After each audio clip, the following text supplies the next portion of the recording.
Today in the EU, everything we know about the first Strasbourg plenary. Newly elected and re-elected members of the European Parliament are gathering in Strasbourg for the first plenary session of the new mandate. Roberta Metsola has been re-elected as President of the European Parliament, but all eyes are on Ursula von der Leyen and her plausible re-election as Commission President.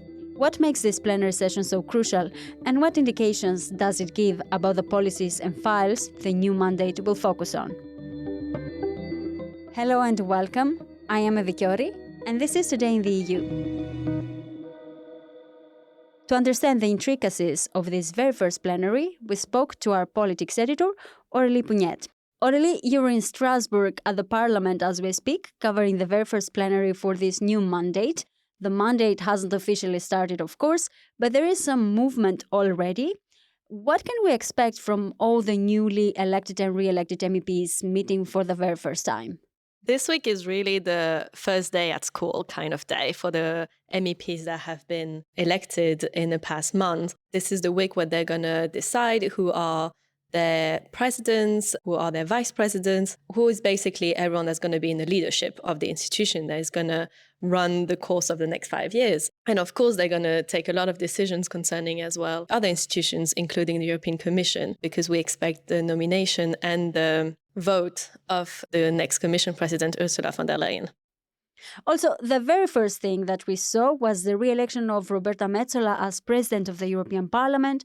What was the voting like? Did we have any surprises there? Everything did go as planned, so without really any surprise, Roberta Metsola, who's a Maltese MEP, Maltese member of parliament, who's a member of the centre-right party EPP, was re-elected for 2.5 years. L'onorevole Metsola, 562 voti.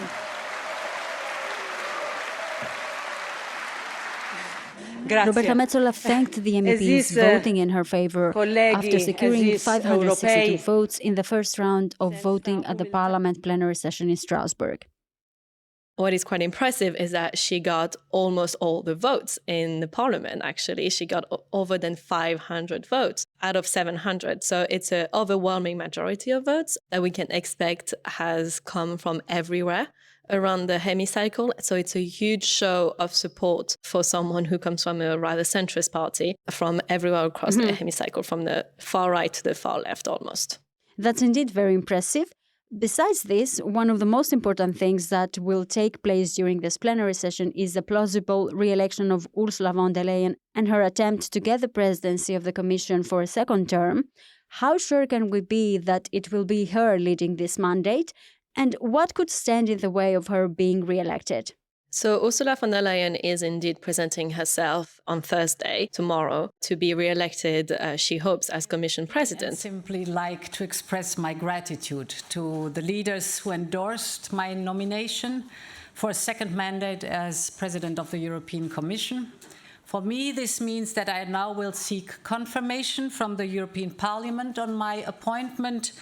But she does have to get at least half of the MEP's votes, and that is 362 votes that she has to get tomorrow. This is more difficult than it seems, because even if she believes that her platform, her centrist platform, which gathers the three main parties that are at the center, which are EPP, the Socialists and the Liberals, would vote in her favor, and that would bring her 400 votes. The truth behind it is actually that not all of those 400 people are actually going to vote in her favor. We know this. So there is a percentage of chance or mischance, if we can say that, of Ursula von der Leyen not getting those 400. So she has to go further to the left and further to the right and fish additional votes. And this is what we see is happening in the parliament at the moment. And you can hear a lot of discussions around it as well, is, okay, who is Ursula von der Leyen going to rely on and who is going to vote for her at the end of the day? And that is still to be seen. And when you say that she's fishing right and left, what do you mean exactly? Who will she be approaching? So the deal at the moment is that von der Leyen has to go at the left. So that means further to the left than socialist. And who you have there is the Greens, first of all. The Greens have been quite worried that Ursula von der Leyen would not present again very high ambitions for green legislation over the next 5 years and have wanted to push that agenda forward. And they also really want to be a partner of that coalition. So they are also trying to be part of the vote at the end of the day. But the Greens do not want to vote for von der Leyen if von der Leyen relies also on the votes of the Conservatives. And the Conservatives are, we say oftentimes, Giorgia Meloni. So that is more than a dozen MEPs who are affiliated to the Italian Prime Minister, Fratelli d'Italia, and also, of course, her partners in the parliament. And so there is quite a big family because this is the third strongest political family in the parliament. And if von der Leyen manages to get votes from either side, she is quite secure. But 5 years ago, she only got 9 extra votes above that majority. It was a very thin majority.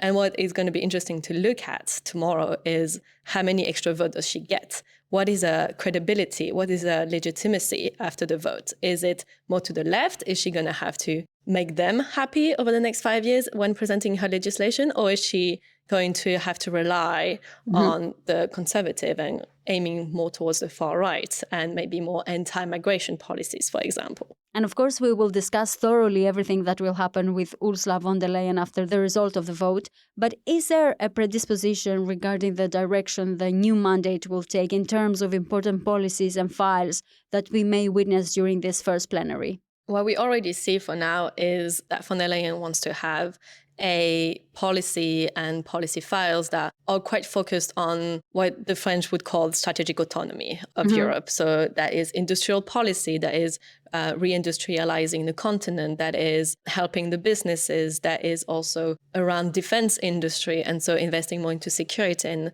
the continent's own security, especially if we think about what's happening in the US with potentially a president like Donald Trump coming in, who would be quite critical of the Europeans relying on the Americans for their own security. She's also been taking a stance going towards more, maybe less open borders, we can say, when it comes to migration policy. And one big file that is going to be interesting to follow as well, and this is where her speech tomorrow is going to be interesting as well, is to see how she phrases and how she frames the future of the European Green Deal, because it was a huge flagship project to make the continent almost climate neutral and to have huge reduction targets when it comes to CO2 emissions. And we now talk about implementation and industrial green deals and industrial policy and fitting the two together, the green policy and the green legislation, with an industry that does work and is competitive on the world stage is going to be a huge challenge. In the meantime, Roberta Metsola already explained after her re-election what the priorities will be for the next 2 years for the European Parliament. 720, most of whom are new, who are coming here to legislate for 5 years. Citizens have asked us to respond to their concerns, be it in the social pillar, on poverty, housing, on the environment, on migration, on security, on digital issues. All of these are areas of priority for us, and it is one where we will work very hard to deliver on the needs and the asks for the citizens. But Aurélie, now that the groups are finally formed, it's time to allocate the chairmanship of the most wanted committees and to see which MEPs will sit in which committee. So first, why are committees so important? And second, which can we consider the most important and wanted ones by the political parties? The committees are extremely important because this is where most of the legislative work is being done. So for an MEP to be sitting on one committee or another is clearly an intention in saying, well, I want to work and I want to have my voice on that kind of specific file. So you have one, for example, on fisheries, you have one on energy, you have one on human rights, you have a lot of different committees like this that shape the policy work, where MEPs sit, depending with the number of seats that they have, depends on the weight they have in the European Parliament in general to influence the policy making. So they are very important. And each committee has a chair. And that appointment of the chair is also based on a vote, which is also taking place this week. And each chair is obviously affiliated to a party, so would give also that committee a specific agenda and a specific guidance. And this is where it gets very important for the group, is that they want to have committees that reflect their own priorities. For example, last term, the Transport Committee was headed by a Green, Karima Delli. And that shows the direction in which the transport legislation would probably be headed. And that is extremely important for the Greens because this is where they want to put their stamp on it. They are going to be leading probably a large part of the agenda. And for example, this time around as well, Envy wants to be the Greens or more socialist or more left-wing parties or more interested, of course, into environment. And the EPP is more, so centre-right is more interested into anything that's related to industry and to businesses. The Liberals are more interested in things like security and defence. So you can definitely see that everyone has their own preferences. The socialists are, for instance, very much interested at the moment in also getting the committee based on liberties. So that is, I think that is related to migration because they think that they can have an impact that is actually important. And this is where they want to see the policy going.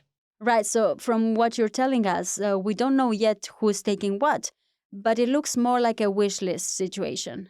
It is for now a wish list situation and a lot of negotiations indeed. Not much is going to change. I mean, the bigger parties also get to choose first. This is how it works. And obviously, they are more likely to get committees that reflect their own priorities. But the vote happens on Friday and it's still to be seen who gets what.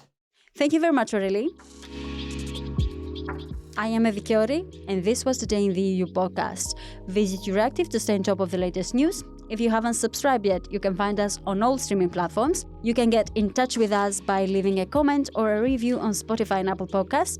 Your reviews help us a lot to spread the word about our work, but also understand what topics you like listening to. This episode was produced by Miriam Sáenz de Tejada, Nicoleta Yonta, and me. Thank you for tuning in, and until tomorrow morning.